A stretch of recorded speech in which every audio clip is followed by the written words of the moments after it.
Thomas, I would ask how your day is going, but I can see you're still hard at work. Yeah, I've got a few friends in Florida. Got a couple messages from. They're not directly in the path, but they have been affected. One just outside of Tampa 2 hours ago texted me, said, "Hey, I've got some cell life left. Keep me posted because my power went out." So it's this has turned into a heck of a storm. It's a big one. It's what's the latest update? By the way, welcome to the Not Relevant podcast. Where for a change, we're talking about something that is relevant to a lot of people. There's a reason to be here for the first time many. First time ever. This actually makes a little bit of sense. That's too funny. So, yeah, latest reading. So we're at a Category 4 hurricane. Wind speeds are at 130 miles per hour. The latest reading from Recon was 942 millibars, which for those of you who don't know, that's the barometric pressure reading inside of a hurricane. The farther it falls, the stronger it gets. So obviously this is a very potent storm, not downplaying. So if it drops to 1, it's like the end of the world, right? The world would probably already be over. You can't get to one. But so somewhere around 700, it's like we're all dead. Yeah, it's rough. So we're at 942 now. When you start getting to the 930s and a little bit below that, it is absolutely catastrophic, as this one already will be. But it's worse. I think Ian and Katrina were at 920, somewhere in that realm. Mm-hmm. The caveat to this, the Big Bend area of Florida where it's hitting, a hurricane of this magnitude has not hit since like 1861. So this is going to be a record-breaking. Well, it already is a record-breaking storm because it's not going to lose steam by landfall. It has a good chance to continue to gain and potentially become a Category 5 by landfall, which is it's wild. The other caveat to that, you guys can see this is satellite imagery that we're looking at right now. It's not just a strong storm, but it is so big, the system that it's producing. That's why if I scroll up just a little bit, these bright neon green boxes that you're seeing, these are all flash flood warnings already in place because of the rain that's falling and what's happening. And these are caused by this storm that's pushing that moisture northward. Once it makes landfall, that's when it gets even more intense because, as you guys know, hurricanes over water, they've got their fuel, they're energized. Once they get over land, that's when they start to die out. Well, this one, instead of shifting out to the east and heading out to sea, there's a low pressure system off to the west with a high pressure to the east. It's pinching it in. That's why it's keeping it over mainland. As you can see, that's where it dies and stalls out over Nashville. So you are talking inches and inches and feet of water falling in areas. It's going to be tremendous. And another thing that points to the strength of the storm, I'll scroll in again here. This is southern Georgia, just next to Albany, projected track. Tomorrow, 1 a.m. Still a 2. It's still a Category 2 hurricane over land in southern Georgia. So that's why all the warnings that came out where people hundreds of miles inland are going to feel the effects of this storm. So it's really, weather is a crazy thing because someone just said in chat, Megan said Katrina was a 5. And so if this remained a 4, that would mean Katrina is, quote, stronger based off of pressure and wind speed. Mm-hmm. But this is a larger system. So more people are going to feel the effects outside of the direct landfall than, say, a Katrina. That's why it's going to be more catastrophic. Another thing to note down here, if you guys can see all these little icons, So these little light green ones you see off to the left and the right, those are weather stations that have cameras. They're pointed out. I can't show them because we're not allowed to broadcast them for copyright. The ones that have little emojis or faces or logos, those are active storm chasers that are down there in ground zero waiting for it to come. Soon to be swimmers. Yes. About an hour ago, they were all sitting around the St. Mark's area when law enforcement arrived and said, "You all leave now or you're going to jail." They are trying to get every single human being out of there because the National Weather Service out of Tallahassee, in their verbiage of their warnings, said there will be loss of life. There is no doubt. You cannot survive. You're talking 15 to 20 foot storm surge in these areas. And for those of you that don't know, if your house is built at sea level, that means a wall of water 20 feet tall is going to inundate your house, your area, and where you live. And there's no telling how long it takes to really reside and go away. That means you grab your tape measure and you measure up as far as you can on the house, and that's going to be 16 feet. And then you add another 4 feet to that. Yes. And that's going to be the high water mark. Yes. This is really going to be, it already is a big deal. There's already people without power. There's already massive flooding. There's been live cams everywhere. There's been people reporting on it. There's already cars stuck in water. We've already had water rescues, and folks, we're like an hour and a half away from landfall when these massive winds really start hammering and hitting and battering the coast side. So one other thing I'd like to note, there's two parts of the equation when it comes to hurricanes, and they refer to it as a clean side and a dirty side. And what that means on the eastern side of the hurricane, it's called the dirty side. And it's because of the way it spins and what it puts out. And so that's why, for example, in the top right, you see that pink little hexagon. That's tornado warnings. They've been happening all day long on the eastern and a little bit northern side of the hurricane. The left side, they call the cleaner side. And because of the way it rotates, as it will make landfall, it actually will do a reverse surge. So it'll actually start pushing water back out towards the ocean and kind of clearing things out a little bit. And the way the winds work, it's not making spin up tornadoes and other hazards like that, where it does on that eastern side. So that's why today and tomorrow, you're going to see those tornadoes continue to spin up throughout the night, tomorrow in the morning, and things like that. That's crazy. You mentioned haven't had a storm like this since 1861. Do you know what happened in 1861? That was the start of the Civil War. Florida seceded from the Union. I mean, this is what was going on last time there was a storm this big in this area of the country. And yes, in this area of Florida, that's the verbiage. So for those that might be wondering, all these green boxes that you're kind of seeing that are littered all over, these are tornado watches. So that's why you see them again all over here on that eastern side of the storm, and just a few on the western, but they die off real quick. So there's 48 minutes left there. These are all going to be expanded. See, 588 minutes is how long this tornado watch is in place. These purple boxes you're seeing, these are all marine warnings for high seas, because everything's going to be changing and mixed up. An important note I looked up today, actually just before the show, is another caveat to why this is kind of turning into a worst case scenario.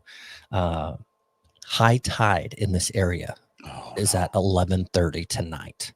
So it's already bringing in a lot of water with the tides, and then you put the storm on top of it. So it's not an ideal situation at all in all cases. So hopefully these people have places to go and be safe and dodge it, because the biggest thing of this is the water. The water is what's going to do the most damage and cause the most harm and loss of life. But you're talking winds of 130 miles an hour entering land. So it's a serious hurricane. For those that don't know, hurricane hunters or recon, they're a branch of NOAA in the marine side of things. Some of you might already know this, but they fly a plane that is, think about like a storm chaser out on the highway, but it's an airplane. They are decked out. They actually go fly around the hurricane, and then they go above it, and then they dive down into the eye, and they fly in the eye, and they simply collect data of everything that's going on, and then they take off and fly out. So they had wind speeds recorded of 156 miles an hour at their altitude, which if those speeds continue and they get to surface level, we're starting to look towards category 5, because cat 5 is registered at 157. So they actually had technical issues this evening and they had to bail out. Understandable. So these those flight guys, they're the people that ride all the roller coasters at Six Flags. And they're like, yeah, you got anything bigger? Yeah. You got anything? Is there something a little bit edgier? Do I have to wear the seatbelt, or can I just like free? These guys are crazy. Can you imagine how bumpy the in-plane flight service is? The food service is going to be on that flight. Oh, like, sir, would you like the steak or the chicken? I think in a flight like that, the food's going the other direction instead of. But oh man. I saw a comment here from Josh Hutch. He said, I should know my geography a little bit better on that map. I can zoom in, Josh, and if you look towards the top of the map, you can see the town you reside in there from what you told me. It makes it tricky with all the warnings all over all the counties and things like that. The maps get really, really messy. They get even more messy with the satellite data. You've turned off like 90% of the data that's available to you as well. Yeah. This is a pared down version. When I first jumped on it, he's got plane tracks and everything going all over the place. There's a lot of data available out there, and all of it combined together brings us this report and shows us what's going on. Yes. So I'll switch out of satellite here. This is precipitation mode. So the brighter the colors and the deeper they are, that's the heaviest of the precipitation that's actually falling. So everything green is just quite a bit of rain. As you get into yellows, oranges, reds, that's obviously the heavier rain. When it's red, where are your floaties? That's absolutely. That's important. So that's what it would look like on a precip map. For anyone that has a basic radar map on their phone, this is what you're going to see without all the other boxes and logos and everything that's kind of bouncing around. But yeah, it's a big storm. I mean, all storms are terrible. It's always best if they can make landfall or like tornadoes occur daytime. It just gives people a better chance with certain things. Having landfall at night, obviously footage is going to be, not available. And difference between hurricanes and tornadoes, you can get real close to certain tornadoes and get great footage. Hurricanes, anyone that has any sort of angle on this, it's already dumping rain. And so cameras and things like that aren't going to be of any help at this time. So anyways, if you're directly in the path on the coast of Florida right now, find somewhere safe to hunker down. It's probably too late to try to leave because I'm sure of traffic and everything else. And yeah, somewhere tall to hunker down, more than 20 feet above sea level. Yeah, get away from sea level as much as you can. Debbie Cook says, what time is landfall? It appears to be somewhere within the next hour to hour and a half is what it's kind of looking like at the moment if it keeps its pace. And again, based off the numbers that are derived from the last reading, that's just enough time. If it keeps on trending where it is, it could turn into a category 5 right as it hits. So yeah, there's no time to run now. If you have stayed where it's going to hit, you can't run and get away from where it is. Travel is going to be terrible. Like I said, there's already flooding in these areas. Some roads are already covered and impassable. So it's just about hopefully somewhere near you is the safest to be. I know Brandy is on top floor of a concrete condo. Again, she's on the western side of landfall, which is the quote cleaner side. Yeah. Right there on the edge of the storm right now. Yeah. So it doesn't mean she won't see flooding and high winds and potential power outages, but she's in a better spot than those being directly there or even on that eastern side of it. So that is crazy. And not only are people getting displaced by a storm like this, but animals and for this story, wildlife are getting displaced. When this is over, I mean, I've several times I've helped out the crisis cleanup. We take phone calls from people who have just received devastating destruction on the property. Everything from trees down on houses and cars blocked in, roofs removed, all the way through people who are like, I lost my lanai or something. They have like a weird porch named down in Florida that nobody else uses. The rest of the country, right? They've got like a lanai, and their pool fence is gone. And then when the pool fence is gone, or when the storm surge gets high, that's when you get guests in your pool. And by guests, I mean gators. Gators. You get gators. As the water subsides, they're like, here's the pool. Snakes. You're going to pythons are going to be all the way up through Atlanta. I think they're just going to be dropping from the sky like Sharknado, but it's with pythons and gators. Yes. Speaking of which, we have a little story, if I can pull it up, because I just barely closed it because I was just that good. Got Johnny on the spot. Yeah, while you pull it up real quick, Misty Beard says Thomas' mother-in-law's in, I think that's Panama Beach City. I believe that is on the western side of landfall, not far from Brandy, if I'm not mistaken. So not ideal to be there, but in a much better position than direct landfall, or better west of the eye than east of it, or directly in front of it. Yeah. Yep. That's good. Thank you very much for that one, Mr. Beard. Let's see. I did find the story. Grand prize winner removed 20 Burmese pythons from the wild in Florida challenge. This is like Florida Man, but backed by the government. They're like, hey, let's have a contest. Pythons? I mean, up in New York, they'd be like, that's a hot dog eating contest. Anybody? Hot dog eating? In some parts of the Midwest, they'd be like, let's do who makes the best deep fried Twinkies, and all that. Florida, they're like, who can catch the most snakes? And let's get not just snakes. Let's get the biggest man-eating size snakes. The one the movies are made about. Who can catch the most of them? I'm out. No way. 20 during a 10-day hunt. That's 2 a day. Was there a prize for this? Well, it's got to be like a punishment, more like it. Let's last year, this same guy was the runner-up. The prize was $2,500. Oh wait, let's see. Hang on, that was the second place. As a pro, let's see what the top pro got. Is that right? The second place got 25. Number one got 10,000, 10 grand, which do the math, divide by 20 per snake. Yeah. So 500. Is that right? $500 per snake. Now I can see the appeal. No, you can't. No way. No, not at all. I'm not. How do you just catch a snake? Is there like a snake call you do? So there's probably there's a YouTube channel out there. And snaky. Here, do you have like a paper bag and a stick, and you like hit the inside like with snipes? Like here, snipe.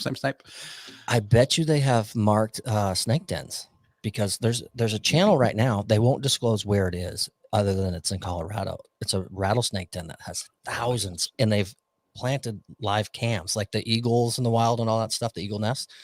And you watch them in their dens. They won't tell you where, because they don't want people to go disturb it or blow it up or whatever. Or die. Yeah. So I bet you the people that participate in this know where marked snake dens are, and they go. So they have to do like recon ahead of time. Maybe set out some bait, a few horses, some cattle, something like that. Snakes are massive. Have you seen these things? How about the movie? How about some just like a big chuck roast from the grocery store? We don't need to put animals in the mix here. Well, living animals.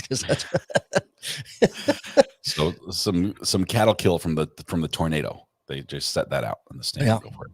That's it. That's a big no for me. Yeah, 20 snakes, and the funny thing is they have it is like a rodeo. It's a snake rodeo. They had 800 people from 33 states and 2 countries participating in this, and totally removed nearly 200 snakes from the wild. These are invasive species, by the way. I believe. What do they do with them?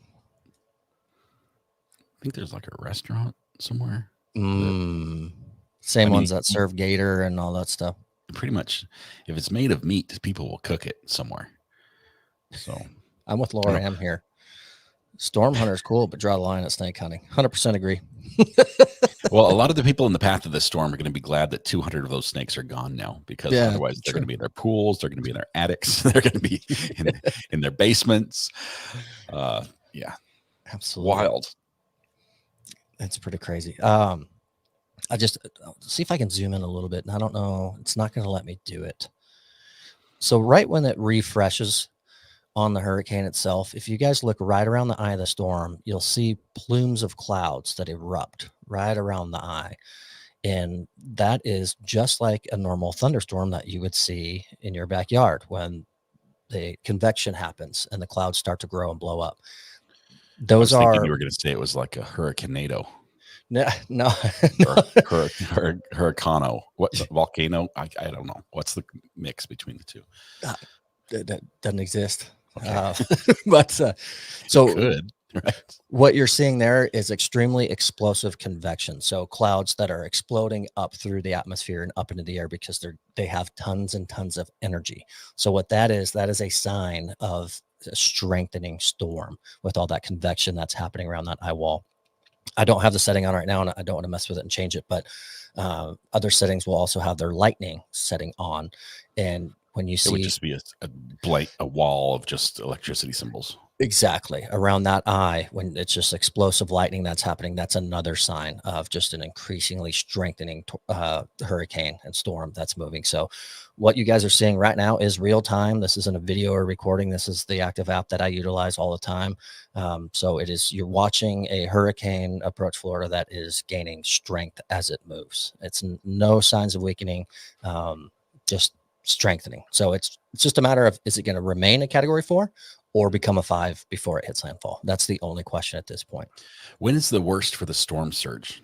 Because that's going to, for a lot of people, the winds are bad. They'll bring down trees and will tear off roofs. But for a lot of people, the water is going to be the worst damage. Yes. So it's already begun because it is so close to land. So a lot of people are already seeing it in many, many areas. And we're talking storm surge, not just the rain part areas that are seeing flooding. This is the beach disappearing and the ocean coming up to your house. Correct. So you're already seeing it now. It just continues to get worse and worse as it makes landfall. Once it makes landfall, it typically slows down a little bit. These storms move anywhere from 14 to 18 miles an hour in that regard. It'll dial it back a notch once it starts to get over land and loses all that fuel from the warm water. So as it'll sit there for a minute and the way it rotates, it'll continue to pull water in as it moves inland. So you're between now and the next 4 or 5 hours, coastal. So right at high tide. Yeah, right at high tide, and maybe a little bit after. This is a perfect storm scenario. It for all the wrong reasons, it really is. Yes, it's I really hope people have heated things and they're gone. To be honest, because it's pretty stout. Man. Another one for the record books, I guess. Unfortunately, hopefully that number of fatalities, which always associated with a storm, is not one for the record books. I just off topic. You're laughing as I'm talking about death. Go ahead. What's this transition? I'm sorry, Amber. I was watching it happen too. We had to remove some comments, and Amber had a timeout. There was nothing bad, but Pickles, I think you fell asleep on your keyboard because it was like a letter at a time. Send. So either you stood up for a minute and your cat hopped on the keyboard, or you fell asleep. So Pickles, let us know if there's any problems. Are you okay? Yeah. Blink twice if you need help. Yeah, come back and chat. But sorry about the timeout. But speaking of records, yes, we've got a guy. We got a guy. Yes, the same guy. We've seen this guy once before. I cannot remember for the life of me what he was doing, but it was something obscure and weird. And you think it was like most spinning plates or something. I don't remember. Well, he has like 40, 50, 60 something Guinness records. So I think his last name is Guinness. Or it should be. Yeah. So apparently throwing chopsticks is a thing. It's like the Chinese version of a food fight, I think, is what started this. But Deadly. It became a sport, as many crazy things do. I mean, and they throw the metal chopsticks. They mean business. Yeah. This dude had the record. I think he broke his own record. He had thrown 19 chopsticks in 1 minute and stuck them in like a target dartboard. It's like a foam board with a paper target on the front of it. Yeah. So it's not like he's like sticking him into an oak tree or something. Okay, this isn't like right ninja star quality. It's like pencils, but they're chopsticks. It'll poke your eye out, but it won't like stick in your arm. Yeah. and afterwards you can eat sushi. Yeah. So apparently Guinness said, sure, we're up for another attempt at throwing chopsticks. And in 1 minute, threw 28 metal chopsticks into an archery target. So what's crazy about that is we call him Mr. Guinness, right? Because we haven't had him on the show before.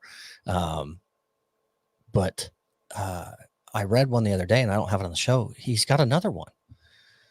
He held a record for having a ping pong ball in his mouth, spitting it at a wall, and catching it back in his mouth numerous times in 1 minute. And no teeth, because teeth in ping pong balls is just like ting. It would not work for me. I'd have to remove all my teeth to be able to catch that. But anyway, ping pong ball in your mouth is not a good idea. My kids have tried to do this. It goes in easily, out is tough. Or dink off the tooth. Mm-hmm. They showed a slow-mo video of it, and it was too to really watch and get into, because there's an involuntary reaction. Yeah, when I picked up on, I went, oh, okay, that's enough. But he just, and the vast majority of these records, he's breaking them. He held them before. He's breaking his own records.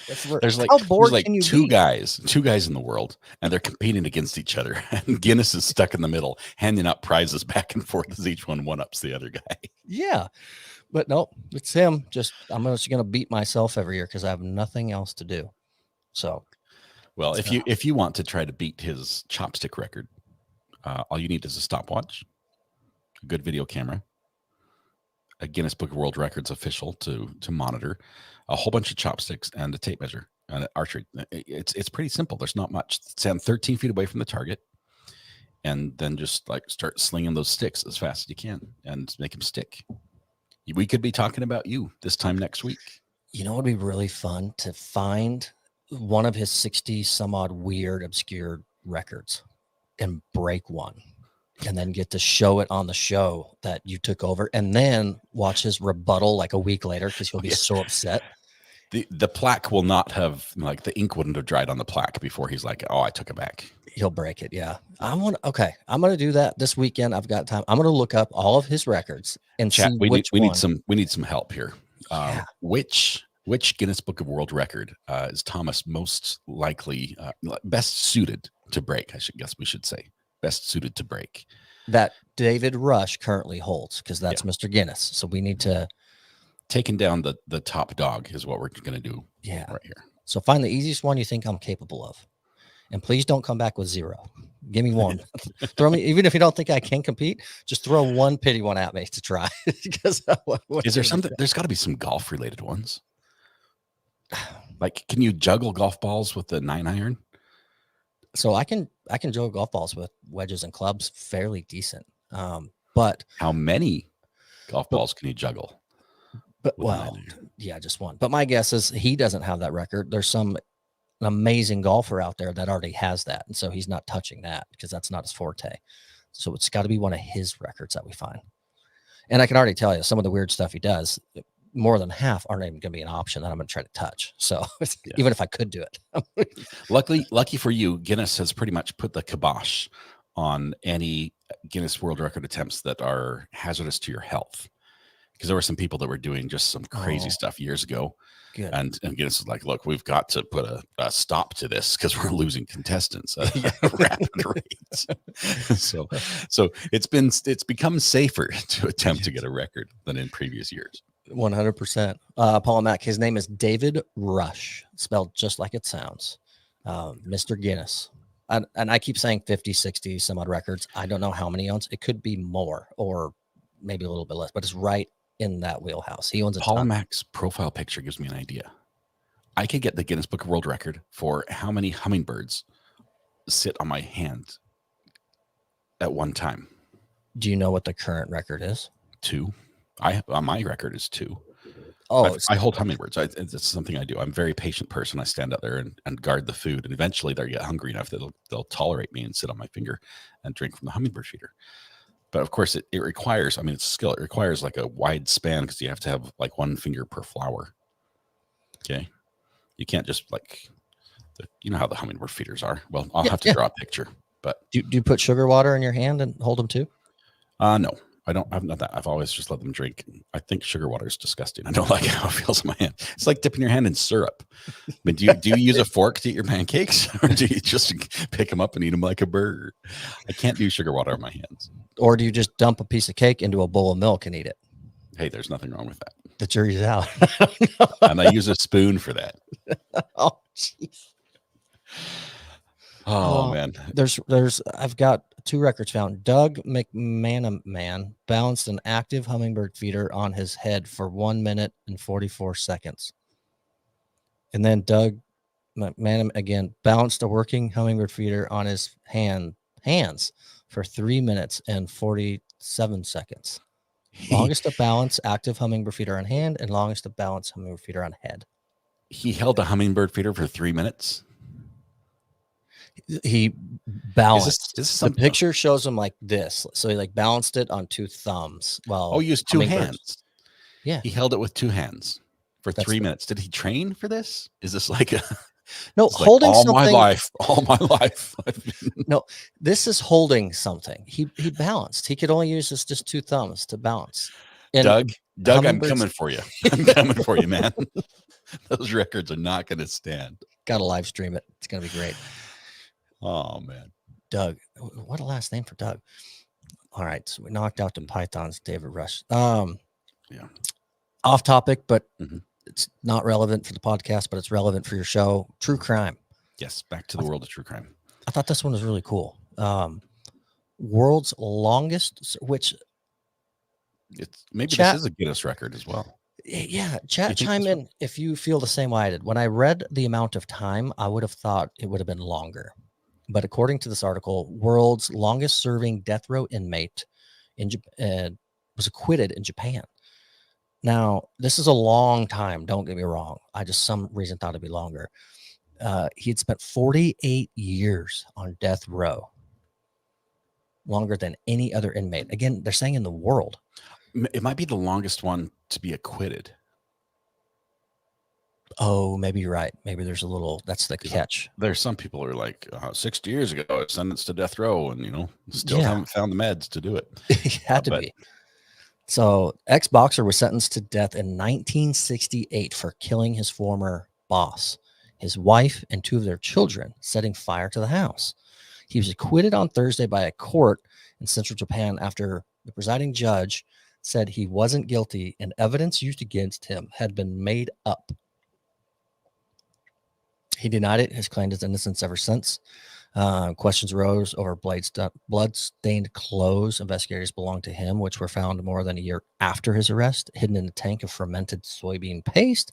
There's more and more to go on. Where were they found? Fermented soybean paste.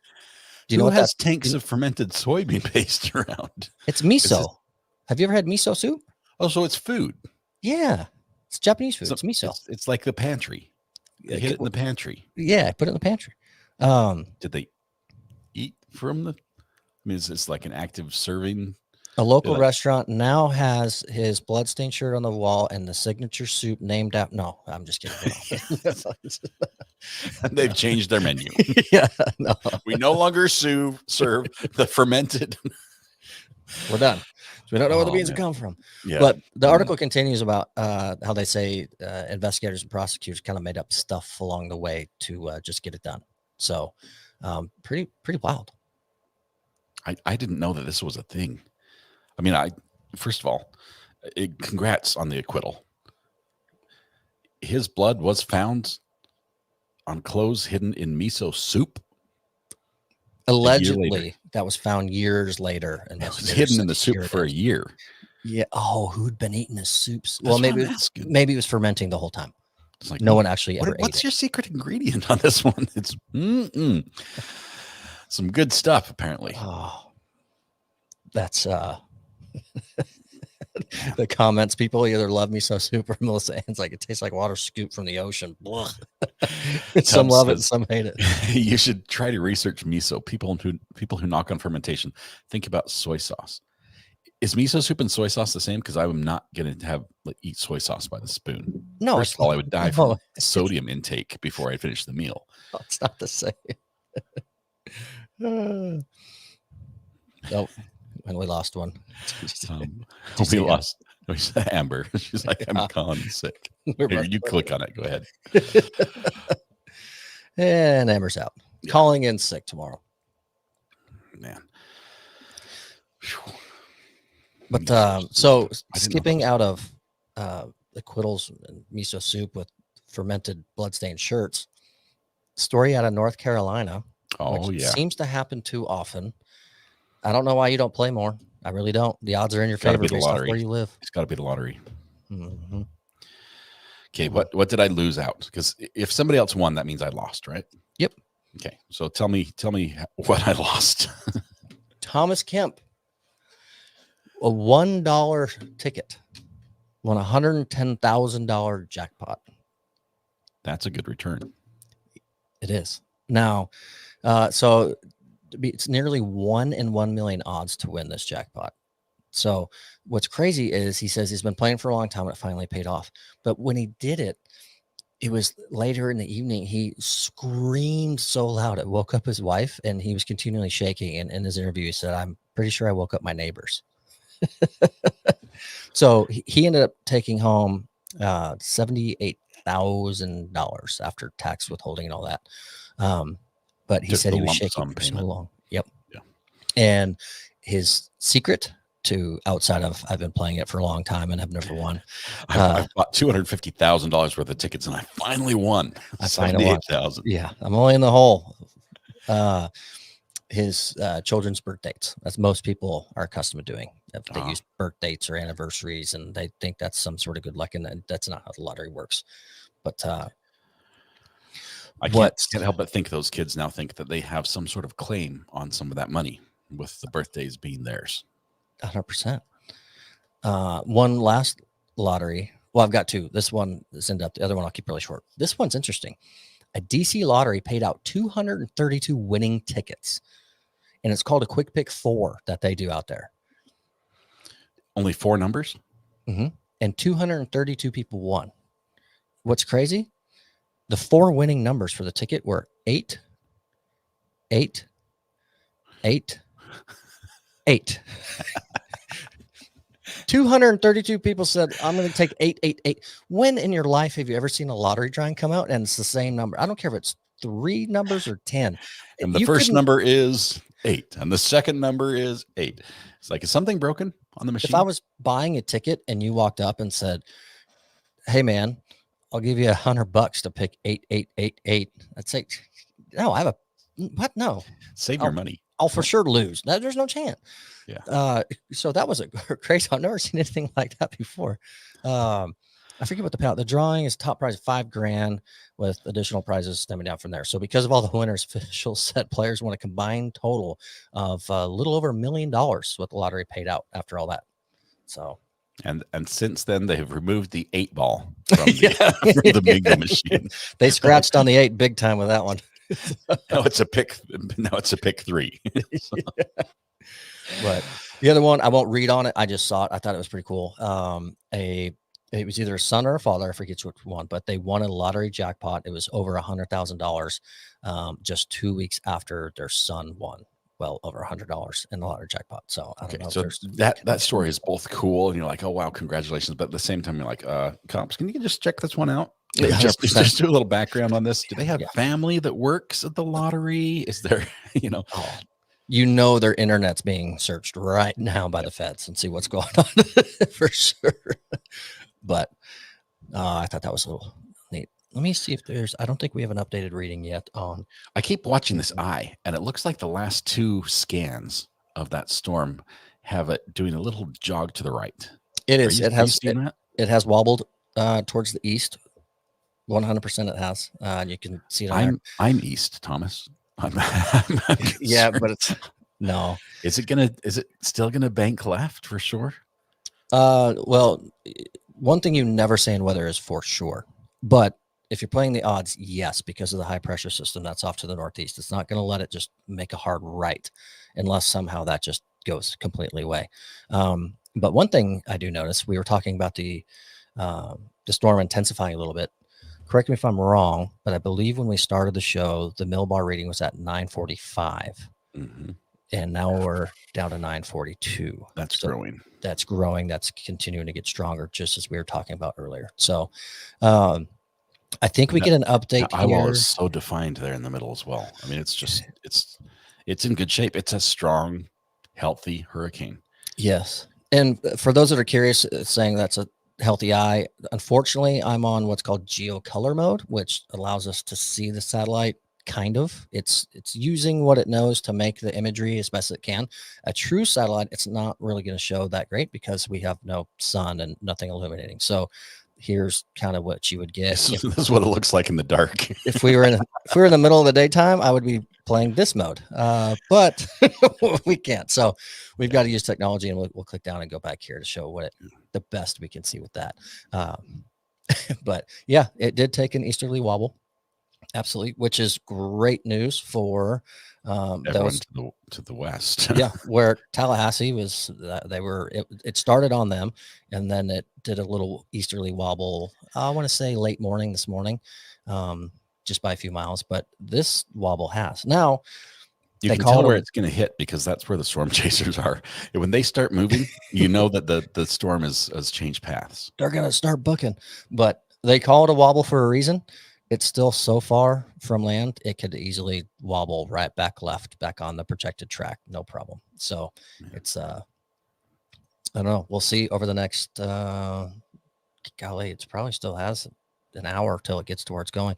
Now, if it wobbled real hard, right, obviously it's got land right there much closer to where it can make landfall versus if it stays off to the west. So, but pretty wild. I know. I'm mesmerized by it. I mean, I also get, stare the same way at screensavers on old computers. But watch the thing bounce across the screen, and like it's going to hit the corner anytime. It's going to hit right in the corner. For those that are curious, if you want to, some people aren't at all, but the National Hurricane Center and NOAA, NOAA, that is a ton of good information. A lot of it is going to be a lot of scientific talk, but there's a lot of images in there. They'll show the cone, they'll show flooding maps, they'll show all sorts of stuff like that. So for those that are interested, want to look there. Those that like the imagery and just seeing these things, as Ari was just saying, Tropical Tidbits, all one word, is website.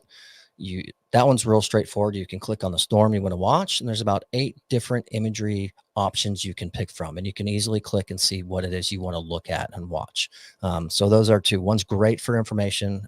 The other one is as well, if you know weather, but imagery is fantastic, and it's live. You can play it on a loop and it'll show. It's going to be much cleaner than what you're seeing on my application, because it is just strict satellite imagery and there's no other data overlaid onto it. Where can you find, my personal favorite when it comes to hurricanes is the spaghetti map? Where do you get the spaghetti map? Because I'm always like, where's the outlier? Because that's where it's going to go. It's always like, it's that one guy over in England who ran the computer thing on his Raspberry Pi in his basement. He's like, nailed it. Spaghetti models. Yeah. Spaghetti models are a lot of fun. There's actually a guy on Facebook that he does a great job, and on weather updates and things like that. I think it's called Mike's Weather Page, but I'm pretty sure he owns the domain. It's like spaghettimodels.com. And he's a meteorologist. He's fantastic at a lot of stuff he does. But you can go to NOAA as well. They'll have an option in there where you can actually click the spaghetti models and see what it's showing, and with all that data and how they compose it. But spaghetti models are just so it's so out there, and they do them so early. But since you brought it up, we're somewhat relative. We've got some other action happening here. Although Helene is the main event, this kicked off just earlier today. So it's going to be an area to watch, but it's way too soon because it just started. Overall chance is very low. You can see tropical development within 2 days is 0, 7 days is 20. What we want to take a look at, this has been here for several days now. It's just been parked out there. So within 2 days, you have 90% chance for tropical development, which means becoming a tropical cyclone, which then becomes a tropical depression, then a tropical storm, then hurricane. 7 day remains at 90%. So this again is so far out. It's going to happen. it's probably going to become a hurricane of some sort, or at least a tropical storm. What we don't know is the path. Is it going to deadhead over here towards the eastern seaboard of the United States, or is it going to come up through here and then take a loop and then die back out in the ocean? I'm just forecasting right now using my ESPN that's going to hit North Carolina the day before my roof gets fixed. So it's going to hit right about. Yes, then it's going to stop right there. That's going to be. That's home sweet home for me. So, oh man, yeah. This is hurricane season. They actually forecasted this season to be an extremely active one. They did, and it started out very slow, but it's Now not over yet. It's picking up. So if we come back to our hurricane, we talked about the quote dirty side versus the clean side of the hurricane. Now it's you can late. It's late on YouTube, so we can talk about this. Yes. Here's the dirty side of the hurricane. So you can see all the pink pink markers Mm-hmm. that are over. So yeah. So as much as trying to make light of a very, very poor situation, but these are all active tornado warnings that you're seeing, and that's because they're all being kicked off by that eastern side of this hurricane that's spinning off. So there's going to be more and more. Again, it's going to go all throughout the night into the morning, continuing tomorrow. Roads are a mess down there. Let me segue to a road story. I took a trip across the country. I went on I-80 across, and this story I believe comes from I-80 in Wyoming. Okay. Family driving along, doing the thing we were doing, the road trip, and they look up and they're like, "Hey, there's a plane. It's a small plane, like a little Cessna 182." Yeah. And it's getting lower. I was like, "Hey, we can wave," type thing. Yeah, gets lower and lower. The plane full on lands on the freeway in front of him. Just lands, pulls over the emergency lane, obeys the traffic rules, pull out of traffic, parks on the side of the road. Cars are like, "You all right?" He's like, "Yeah, just got a little," gets out his toolbox, fixes something in the plane. And he's like, "All right, all clear. You hold traffic." Takes off again. He just did a pit stop. Really? On the side of the road in Wyoming. And so this family has got video of the plane just landing on the straight stretch. So we've all seen the emergency landing. I-25 north, not on I-80. Oh, okay. So that runs through Denver all the way straight up into Cheyenne and all that. So we've all seen the videos of the emergency landing, and planes have made it and they're on the highway, but I've never heard of one where they gets out, just a little tweak, and then takes off. So see ya. Thanks. Highway Patrol took the opportunity to tweet something else like, "Hey, you might have seen this. Just as a reminder, just to keep your eyes open on the road. You never know what's going to happen. I mean, it could be a python, could be a gator, could be a small plane on the road in front of you. Stay aware." That's wild. I wonder what the fix was. Like, how much of an emergency was it for him to land on the highway? Is it because engine trouble? And Wyoming, so many areas are so spread out. So he could have been so far from something, thought, I could make it, but it'd be better if I there's no traffic. Let me just hit the highway real fast and just get this knocked out. Like, I wonder what the circumstance was. And he obviously had either the equipment to make the repair or a spare of whatever it was he needed with him, because he just pulled over and fixed it right there. True. And when you're talking Cessna like 172s and stuff like that, they are basic machines when it comes to aircraft, right? It's not like changing oil on think of a soapbox racer with wings. Okay, there's and a little fan. A lot of ton to them. They stick a little mini car engine in there, with a prop on the front, and so exactly what they are. It's insane. And what's nuts is the amount of hours you can put on those engines. It's like driving a car for 400,000 miles. It's what some of these planes are. Better have a Toyota engine in there, or a Honda or something. 100%. Oh, that's wild. So there's really no segue into this other than a few stories ago when we're talking lottery and money. I saw this in a video, a YouTube short some random person posted.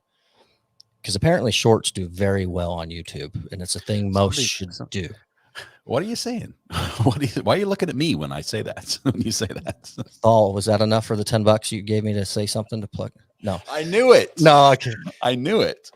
So I truly saw this on YouTube short, and yesterday and today I'm looking at, different stories and whatnot to have for the show tonight. And I saw it. There's not much to it, but it's a thing.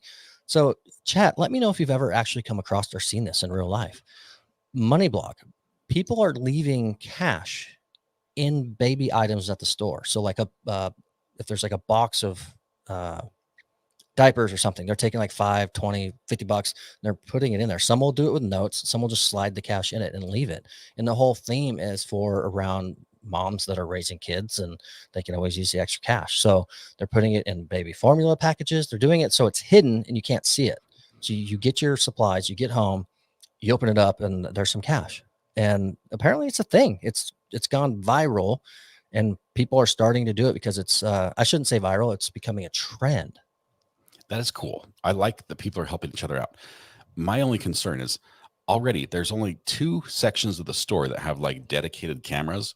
One is somewhere over by the pharmacy, and we won't go into the products that it's filming. And the other one is the baby aisle. They coincide.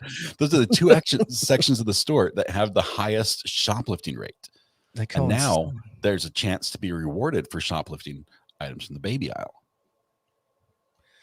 So, here's a good point. Yes, I've seen it, but it might have people tearing boxes. I didn't even think of the aftermath. You see, if it's enough on, people have said on chat, they've seen it on Instagram and things like that. So you get people going to the store, tearing open a box and didn't see any money and walking on.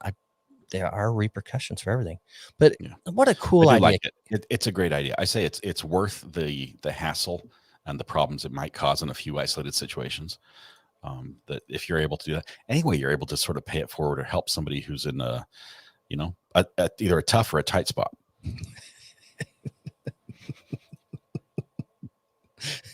Thank you, 6 Volt. Tell me again what stores you frequent. I'll be right down. Oh, that's hilarious. I gave half of my second Mountain Dew to Mrs. RA, by the way. The first half. Half of your second Mountain Dew? Yeah. I had you gave her the first half? I give her the first half of my second Mountain Dew. That's kind, because that's the coldest half then. Mm-hmm. Assuming they were refrigerated. They were. DoorDash was very prompt. Of course, I'm 30 seconds from the store. I could have just stood up and run. They're very prompt. When I sent you the water and my notification went, your Dasher's picking it up. I went, okay, cool. And then it was like 30 seconds later, Dasher's on the way. And I went, what the heck? And another 30 seconds later went, your order's been dropped off. And I went, does he live at the store? I'm trying to actually improve the whole culture of door dashing. Because a lot of times DoorDashers get a bad rap because they only pick up the ones that have the great tips and everything like that. Yeah. And so I'd like to do the minimum tip until they're on the way to my house. And then I give them the tip. They're like the real tip, right? Oh. So it's like, you passed the test and I'm going to reward you. I like it. I think everyone should do that. Of course, give the big tip. If you're going to do it, you can't just like, you got to do the tip. Skip out. That reminds me of, so I actually have 2 DoorDash stories now. One, we DoorDashed coffee this morning because we were out. She's seen it. Yeah. She's been there. We DoorDashed coffee this morning. We were out and being lazy. I kid you not. I think we were getting trolled. The name of my Dasher, it came on and said, Helene is on her way. It's a true story. I can go back and I'll screenshot them and send them to you. And I was like, I told my daughter, went, oh my gosh, our Dasher, it's a hurricane. And of course she's looking at me like weird weather guy. Who cares? Yeah. And I'm all excited about it. She's like, they name hurricanes. Yeah.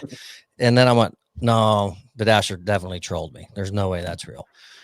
And the second one, and stop me if I shared this on a stream last week or the week before. I know I just told my buddy, when you get you receive an order and it's wrong, you can go back to your app and you can go into support and you can select wrong item, poor ingredients, food is not expected.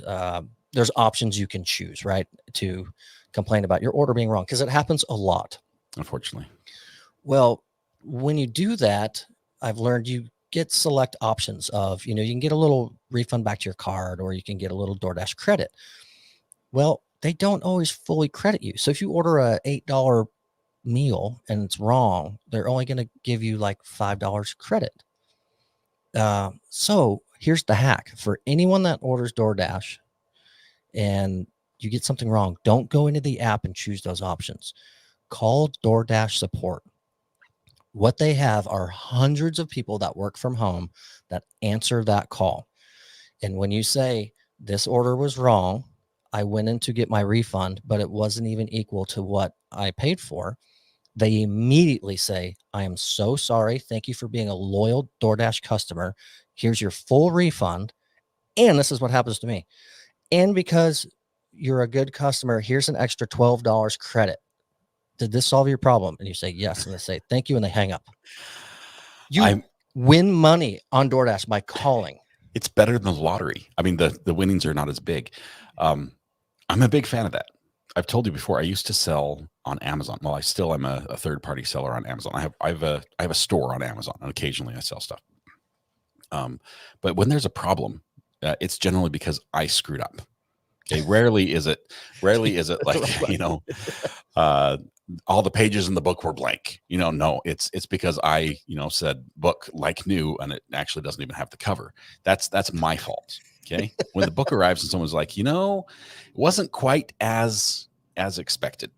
I would always do that. I would give immediately, as soon as they said there was a problem, I give them 100% refund, and then I'd pay them the difference of what it would cost to expedite the correct thing from another seller.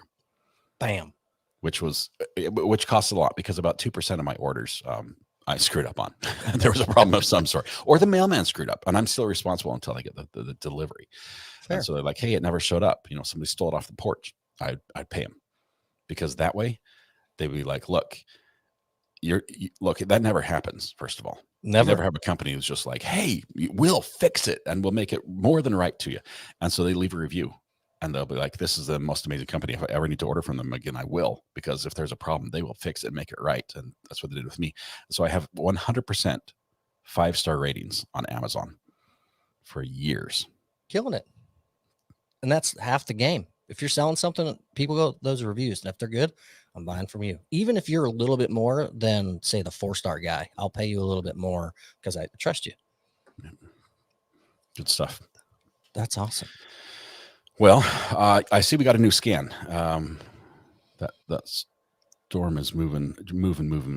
It's continuing a little bit more easterly than it was. That wobble is kind of held true. We're still at 942 millibars, 130 mile an hour winds out of category 4. I think we get another scan in the next hour, which would be, it's so close to landfall. It's incredible. I wish. What's the timing on a copyright scan or copyright? Can I play this for 3 seconds and then click it off? Can you invert your screen? Can you do something where it won't make it quick? I want to click. Oh, Thomas, save me. No, I won't do it. Zoom in on the storm chasers. Are they on the move? No, I don't think so. So let me change. They're all lined up. Yes. I can change out of, let me get out of this. Let me change out of satellite radar. This is going to clutter it up, but we can actually see where they're at and what they're hiding on. So he's parked. Denny's. He's on the move. They're on the move. South. We don't know. See, they call this in storm chasing. You call this a conga line. That's what it's referred to. Do you want to be in the front or the back of a conga line? Oh, looks like they're going south. It depends on the situation and what you're doing. If you're running, you want to be in the front. If you're chasing and you're not exactly sure where to go and you need a little bit time to get some data, being in the back is not bad, because you can watch others make some mistakes or go a direction you might not want to go yourself. They say in dog sleds, if you're not the lead dog, the view never changes. So I'm not sure if that applies with the conga line as well. Well, true. Depends how closely you follow. Just staring at the rear end of a 2005 Ford Explorer. It's a little different view for them, but no, they are headed straight south right now is where they're going. So it looks like they're leaving Perry. My guess is why they're doing this. If we zoom out, they were probably hanging out up there because the projected track. But now that we've seen this wobble, they're trying to dive down. They all want to get to where they can be in the eye of the storm. That's what they're doing. So they're headed down southeast because of the wobble of that storm, the track it took. So let's see if I can draw. Here is, that's one of the worst colors you could probably do. I like it. So here was the projected track, a nice straight line. I see you're using a ruler. Jiminy Christmas. Here we go. That was the projected the line's track. Big enough. It just looks straight. But this is where the storm is actually moving towards right now, since it's taking its wobble. I wonder how far it has to wobble to the right, to the east, before it doesn't curl around and head to Tennessee. I don't know. I've got this gut feel. I mean, I have zero weather knowledge. Everything I know about weather, I learned from you, and most of that I forgot. Which you didn't forget very much, because I don't know very much about weather. So I've never seen a storm just hook left like that. What is that? Is that a slice or is that a hook when you go to the left? Depends if you're right or left-handed. Let's assume right-handed, because most people are right-handed. That would be a hook. Okay, so I've never seen a storm hook like that. It always slices when it comes to the East Coast. That's why you never say never in weather. I know it's coming my way, guys. But quick update: there's 8 active tornado warnings. There is 1 severe thunderstorm warning, which these are going to fluctuate like crazy all night long. Flash flood warnings are 15. Special marine statements, which are high tides and surge and all that, there's 4. Special weather statements, 2. And then 14 active tornado watches, which I don't think that's accurate, because I'm looking at all these counties that are these dark colored green counties are tornado watches. So 14 states have tornado watches. Yeah, that's more than likely what that looks like. 14 regions. Yeah. Wow. But for those of you that are interested, I won't be streaming or covering anything. You would be looking at what I'm looking at right now on my channel, which is not the most interactive. There's nothing else that I can show or do. But you have Thomas. They've had me for an hour. They're ready for me to get out of here. I'm just saying. Let's link your channel in chat. One day Thomas is going to be just straight YouTube, all weather, all the time. And it's going to be a sad day, because we won't have as much time to hang out together when you get big and famous and rival Ryan Hall, y'all. That won't happen. But Scott and I talked before the show, and I explained some of the issues I was having trying to do streams or produce videos this weather season, and that just deflated me, and why I lost all energy in wanting to do it outside of talking about it in chat. He's got a solution. He's going to help kind of guide me down that road. So this weather season, I plan on actually doing it with his solutions, because it'll make my life easier, and I'll have more fun and enjoy doing it. The few I tried to put out and do in the live streams, they were so bad. Audio was so terrible. So I had no enthusiasm or want to even do it, but we're going to change that. The fix. You need more cables. Yeah, he did. He's talking to me. He's talking to me to toys and cables. It's all about the cables. So the rest of the hardware is not important, but the cables are where it's at. So hopefully we get that fixed. But in the meantime, I'm sure a lot of you already know, but Ryan Hall, y'all, is a fantastic channel. He's one of the best out there. He has boots on the ground, so you get some of those feeds. They chime in. They're on radios, so you get that feedback. So if you guys want to keep watching tonight into the morning and watch the live coverage, I would go there. That's where I'm going to be tonight before bed. But outside of that, thank you all for being here. There's been a ton in chat and watching tonight and listening to us jabber about unrelevant stories and weather. We've been dodging tomatoes from 80s Music Man. Very much so. But I truly thank you guys so much for tuning and watching and sticking around. Weather's a passion of mine. It's also important information for people to know. And I enjoy it, and the stories as well. So thank you all. It has been fun. Please, if you're in that path, please be safe. Please be safe, and let us know as soon as it's clear, so we can stop worrying about you. But be safe. Have a good one tonight, you guys. That's about it. So, all right. See you.